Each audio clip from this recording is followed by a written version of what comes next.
Magandang umaga po. Ito na naman po si Aling Marie, ang kinukuyog ng mga DDS. Ano po? Tayo po ay magbibigay lang ng kaunting opinyon regarding dito sa ating kapatid na bagamat ay kasama sa nakawan. Siyempre tayo rin po ay mayroong concern sa kanila kasi yan ay buhay. Bigay lang po tayo ng konting opinyon sa pagkawala ni Yusek Cabral. Para sa atin pong pakiramdam, no? Ito po ay hindi isang sinasadya ng may katawan na siya ay mawala sa mundo. Marahil po ang kanyang ginawa ay isang pagsunod sa kautusan ng mga taong kasangkot at kanyang nabanggit sa kanyang pamamahayag tungkol sa nakawan sa flood control project. Dito po ay mapapansin nyo na meron pala silang waiver na ginawa para hindi i-autopsy ang asawa ng mister. Ang alam po natin, ang waiver ay isang kasunduan. At hindi po yan basta pinipirmahan kung walang mabigat na dahilan. No? Example na lang po doon sa nanay-nanayan ko na nagkasakit. Palabas na siya nung siya ay bawian ng buhay. Noong siya ay naghihingalo sa labas ng ICU, pilit pa rin pinapipirma ng waiver ang kuya ko. Pero hindi na siya pumirma. Sapagkat alam niya na lalo lang lalaki ang gastos, pero wala nang lunas. Ano po? So, ang ibig po sabihin, hindi nakakayanin ang gastos. Hindi nakakayanin ang gastos na muling tutubuhan ang aming nanay kung kaya't hindi na pumirma sa waiver ang aming kuya. Sapagkat ang waiver na yon, nasasaad doon na wala ng pananagutan ang ospital kung sakaling sa pamamagitan ng pagtutubo ay matuluyan. Kung kaya't hindi na po pumirma ang kuya ko dahil alam nila na wala na ring magagawa ang ospital, ang doktor, kung kaya't hindi na sila pumirma at hindi na nila ibinalik sa loob ng ICU ang nanay namin.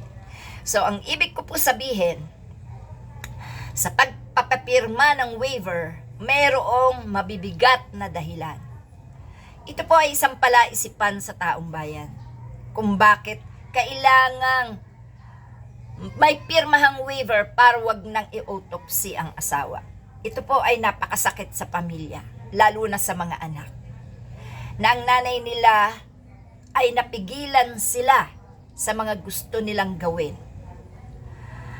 Di ba dapat ang pamilyang minamahal, hinahabol kung ano ang tunay na ikinamatay? Hindi ba sa death certificate ay nakikita ang rason kung bakit ito ay namatay? Sa nangyari po kay Yusek Cabral, ito po ay isang hindi man po tayo nagtutukoy, pero ito po ay may kinalaman sa kanyang mga ibinulgar. Sapagkat ang mga taong gumawa nito ay siguradong ayaw na mabunyag. Sapagkat nagsabi pala si Yusek na siya ay handang tumistigo sa lahat ng nangyari, bagamat siya man ay sangkot dito. Siguro iniisip niya na total makukulong din lang siya, ibubulgar niya na at isasama niya na ang lahat ng sangkot sa nakawang ito sa flood control project. Subalit, merong mga taong ayaw na sila'y makukulong kung kaya't hindi malayo na siya ay binantaan, siya ay tinakot, o siya ay inutusan. At dito, malamang kanyang isinalba ang buhay ng kanyang pamilya. Hindi ganyan katigas ang isang asawa na hindi papayag na ang asawa ay hindi mautupsi. May dahilan pa sa likod ng pagtanggi ng mister ni Yusek Cabral. Nakakaawa, nakikisimpatya po tayo kahit na nga ba sabihin tayo ang mga ninakawan, sapagkat siya ay kapwa natin Pilipino at tayo ay nakikidalamhati sa pamilya. Walang kasalanan sa nakawan ang pamilya. Hindi sila ang nagtatrabaho sa DPWH.